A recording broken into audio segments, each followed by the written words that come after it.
Good morning, everyone! Kalma sa for today kasi sakit kong ton lang siniagat. Okay, I just want to share something, everybody. Everybody, good morning. Asa pa rin rin. Iko karon. Alright. By the way, I just want to share something kay Kuan lang. Di ba tingnan po akong utok. Yung ban siguro nga kanang siguro ko migsalaag. Siguro ko maglipay-lipay. Kanus apa man ay manalaag. Kanus apa man ay maglipay-lipay. Kana magkuy-kuy na. Kana magliso nagtikang. Kana wa na ikaprite. Di ba? Nana man ko na.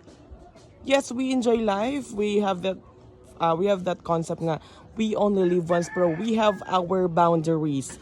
We set our limitations. Kabalo pod mi yung asa na may kutob. Kabalo pod mi nga amo magibahin it's a work and life balance. Balance talaga sa kinabuhi. Balance sila ta daring dapita. Para di maguba ang matrix. May panahon para mulaag, may panahon para maglipay-lipay, and panahon para mukagod. O di ba? Nakagda na ka. Correct. Let us just spread positivity, no? Let us avoid hate. Di kayo ngayon nga, ay sige na sagsalag, kortahan man na siya. Inana dahil na, kadato dahil na magsalaag. We are just living a life. You will live a life too. Okay!